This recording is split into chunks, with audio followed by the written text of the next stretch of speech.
സജി നന്ദ്യാട്ട്, ഇപ്പോൾ ഫിലിം ചേംബറിന്റെ പുതിയ നീക്കം മാർച്ച് 25 ശേഷം സിനിമാ റിലീസിന് അനുമതി വേണം എന്നുള്ള തീരുമാനം എന്തുകൊണ്ടാണ്? അതായത് ഞങ്ങളിപ്പോ ഒരു സൂചനാ സമരം നടത്തും. ഒരു ദിവസം സിനിമാ ഇൻഡസ്ട്രിയുടെ പ്രൊഡക്ഷന്, ഷൂട്ടിംഗ് ഉൾപ്പെടെയുള്ള സിനിമാശാലകൾ ഉൾപ്പെടെയുള്ള പ്രദർശനശാലകളെല്ലാം അടച്ചിടും. ഞങ്ങൾക്ക് കുറെ ആവശ്യങ്ങൾ സർക്കാരിന് മുമ്പിൽ വർഷങ്ങളായി ഉന്നയിക്കുന്നുണ്ട്. ആ ആവശ്യങ്ങളിൽ ഞങ്ങൾക്ക് തീരുമാനം ഉണ്ടാവണം എന്നുള്ളതാണ് ഞങ്ങളുടെ ഒന്നാമത്തെ കാര്യം. രണ്ടാമത് ഞങ്ങൾ പറയുന്നത്, നിർമ്മാണ മേഖലയിൽ വൻ ചിലവുകളാണ്. നമ്മുടെ ഇൻഡസ്ട്രി ഒരു കൊച്ചു ഇൻഡസ്ട്രിയാണ്, വരുമാനം കുറയുന്നു. മേൽ സാഹചര്യത്തിൽ ഞങ്ങളുടെ അഫിലിയേറ്റ്സ് ആയ പ്രൊഡ്യൂസർ, ഡിസ്ട്രിബ്യൂട്ടർ, തിയേറ്റർ എക്സിബിറ്റേഴ്സ് അവർക്ക് വൻ സാമ്പത്തിക നഷ്ടം വന്നുകൊണ്ടിരിക്കുകയാണ്. ഒരു വിഭാഗം മാത്രം സാമ്പത്തിക ലാഭം കൊയ്യുമ്പോൾ മലയാള സിനിമയിൽ അവരാക്കിയ ഇൻഡസ്ട്രിയോട് കുറച്ചു പേരെ കാര്യമാണ്. അമ്മ എന്ന് പറയുന്ന സംഘടന എല്ലാവരെ കുറിച്ചും അല്ല പറയുക. അവരെ ഇപ്പോൾ ഈ അടുത്ത നാൾ വർദ്ധിപ്പിച്ച വേതനം കുറച്ച് തരണം. കാരണം OTT പോലെയുള്ള സാധ്യതകൾ ഇപ്പം മങ്ങി, സാറ്റലൈറ്റ് പോലും എടുക്കാത്ത അവസ്ഥയാണ്. അങ്ങനെ വരുമ്പോൾ സാധാരണയായി 95% വരുന്ന നിർമ്മാതാക്കള് നഷ്ടങ്ങളുടെ പുറത്ത് നഷ്ടവുമായി നിൽക്കുന്ന സാഹചര്യത്തിൽ ഡിസ്ട്രിബ്യൂട്ടർക്കും തിയേറ്ററുകാർക്കും മുന്നോട്ട് പോകാനാവാതെ ഈ ഇൻഡസ്ട്രി നിൽക്കുമ്പോൾ ഈ ഇൻഡസ്ട്രിയോട് എല്ലാവരും ഒരു നീതി കാണിക്കണം എന്നുള്ളതാണ് നമ്മുടെ റിക്വസ്റ്റ്. അതുമായി ബന്ധപ്പെട്ട് ഞങ്ങളൊരു സൂചനാ പണിമുടക്ക് നടത്തുകയാണ്. അതിന് ഡേറ്റ് 5-ാം തീയതിക്കകം, മാർച്ച് 5-നകം തീരുമാനിക്കും. ചേംബറിൽ ഒരു യോഗം ചേരാനാണ് ആഗ്രഹിക്കുന്നത്.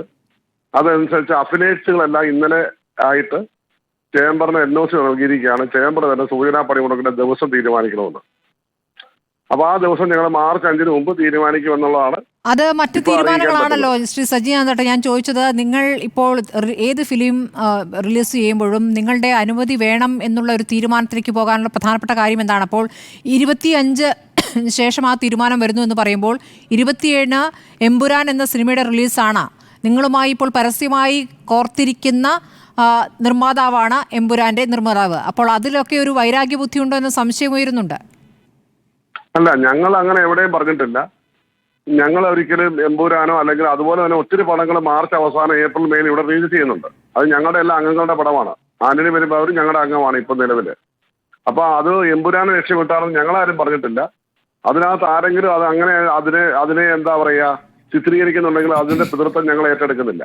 ഒന്നാമത്തെ കാര്യം, ഞങ്ങൾ എന്താണ് പറഞ്ഞത്, ഞങ്ങളുടെ മെമ്പേഴ്സിനോട് പറഞ്ഞിരിക്കുന്നതിന്റെ കാരണം, ഞങ്ങളുടെ ലാസ്റ്റ് റിസോർട്ടാണ് സമരം. ആ സമരം ഞങ്ങൾ മുന്നോട്ട് പോയാൽ ഞങ്ങളുടെ മെമ്പേഴ്സ് സാമ്പത്തിക സഫറിങ് ബാധകമാകാൻ പാടില്ല.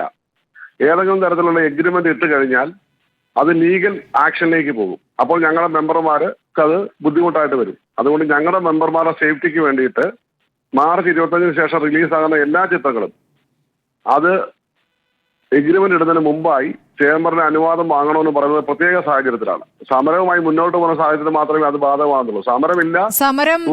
സമരത്തിനോട് സഹകരിക്കുന്നില്ല എന്നാണ് ഇപ്പോൾ താരസംഘടന പറയുന്നത്. അല്ല, താരസംഘടനയുടെ സഹകരണം ഞങ്ങൾ പ്രതീക്ഷിക്കുന്നില്ലല്ലോ.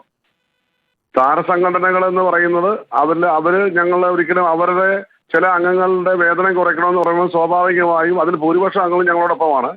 എങ്കിൽ തന്നെയും വേതനം കുറയ്ക്കണമെന്ന് പറയുമ്പോൾ അവരുടെ മുഖ്യധാരയിൽ നിൽക്കുന്ന ആൾക്കാരും അമ്മ എന്ന സംഘടനയെ പൊതുവായി ഞങ്ങളോടൊപ്പം നിൽക്കുമെന്ന് ഞങ്ങൾ നേരത്തെ പ്രതീക്ഷിച്ചിട്ടില്ല, ഇപ്പോഴും പ്രതീക്ഷിക്കുന്നില്ല.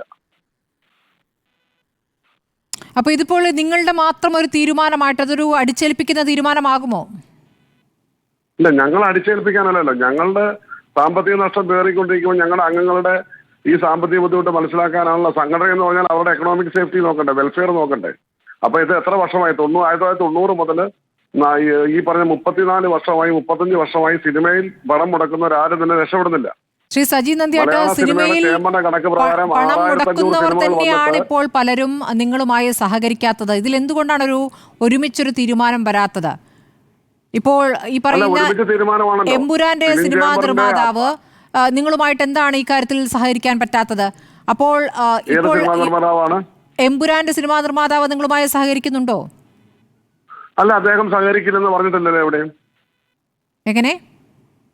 അദ്ദേഹം ഇന്ന് വരെ ഏത് സമരം അല്ലെങ്കിൽ എവിടെയെങ്കിലും പ്രൊഡ്യൂസർ അസോസിയേഷനോ ചേംബറോ ഒരു സമരം പ്രഖ്യാപിച്ചിട്ടുണ്ടെങ്കിൽ ആ സമയത്തെല്ലാം അദ്ദേഹം ഈ അസോസിയേഷനോട് കൂടെ നിന്നിട്ടുള്ള ആളാണ്. അദ്ദേഹം ഇന്ന് വരെ സമരം ഞാൻ അനുകൂലമല്ലെന്നോ പ്രതികൂലമല്ലെന്നോ പറഞ്ഞിട്ടില്ല. അദ്ദേഹം സഹകരിക്കുമെന്ന് തന്നെയാണ് ഞങ്ങളുടെ വിശ്വാസം. അദ്ദേഹം അല്ലെങ്കിൽ പറയണം. അല്ല, അദ്ദേഹം കൂടി അറിഞ്ഞിട്ടാണോ ഇപ്പോൾ ഈ നിങ്ങളെ അറിയിച്ചിട്ട് വേണം സിനിമയുടെ റിലീസിംഗ് എന്നുള്ള തീരുമാനം? അദ്ദേഹം കൂടി പങ്കെടുത്ത യോഗത്തിലാണോ? അല്ല, ഞങ്ങളുടെ എക്സിക്യൂട്ടീവ് യോഗത്തിൽ അദ്ദേഹമില്ല. പ്രൊഡ്യൂസർ എക്സിക്യൂട്ടീവ് അദ്ദേഹം പിന്നെ ഭാരവാഹിയല്ല. ഡിസ്ട്രിബ്യൂട്ടർ അസോസിയേഷൻ അദ്ദേഹം ഭാരവാഹിയല്ല. പിന്നെ തിയേറ്റർ അസോസിയേഷനിൽ അദ്ദേഹം വന്നിട്ടില്ല. അപ്പൊ ഞങ്ങളുടെ എക്സിക്യൂട്ടീവ് യോഗത്തിൽ അദ്ദേഹം ഇല്ലാത്തതുകൊണ്ട് അദ്ദേഹം ജനറൽ ബോഡി അല്ലല്ലോ. അപ്പൊ അദ്ദേഹം സമരത്തെ അനുകൂലിക്കും തന്നെയാണ്. ഞങ്ങൾ സമരം എക്സിക്യൂട്ടീവ് യോഗത്തിൽ ഒരു പ്രധാനപ്പെട്ട തീരുമാനം എക്സിക്യൂട്ടീവ് മെമ്പേഴ്സ് മാത്രം എടുത്താൽ മതിയോ? അങ്ങനെയാണോ അതിന്റെ ഒരു കാര്യത്തിൽ വേണ്ടത്? അതെ, ജനറൽ ബോഡി എക്സിക്യൂട്ടീവ് കമ്മിറ്റിയാണല്ലോ ഭരണത്തിന്റെ ചുമതല ഏൽപ്പിച്ചിരിക്കുന്നത്. ആ ഭരണത്തിന്റെ ചുമതല ഏൽപ്പിച്ചിരിക്കുന്ന എക്സിക്യൂട്ടീവ് കമ്മിറ്റിക്കാണ് അതിന്റെ അധികാരം. ഇനി അതിനുശേഷം അടുത്ത ജനറൽ ബോഡിയിൽ അത് ഇപ്പൊ സമരത്തിലേക്ക് പോകുന്ന പക്ഷം എല്ലാ അഫിലിയേറ്റ്സിന്റെയും ജനറൽ ബോഡി വിളിക്കും എന്നുള്ളതാണ് ഞാൻ മനസ്സിലാക്കുന്നത്. സമരത്തിലേക്ക് പോകുന്ന ഒരു ലാസ്റ്റ് റിസോർട്ടാണ്. സമരം ഞങ്ങൾ പറഞ്ഞിട്ടുണ്ടെന്ന് സത്യമാണ്. സൂചനാ പണിമുടക്ക് എന്തായാലും നടത്തും. അതിനുശേഷം ചർച്ചകളിലൂടെ പരിഹരിക്കണമെന്നാണ് ഞങ്ങൾ ആഗ്രഹിക്കുന്നത്. സമരം എന്ന് പറയുന്നത് ഞങ്ങളുടെ അവസാനത്തെ മാത്രം ഒരു മാർഗമായിരിക്കും. ശരി, വളരെ നന്ദി സജി നന്ദിയാട്ടെ ഈ ഘട്ടത്തിൽ പ്രതികരിച്ചതിന്.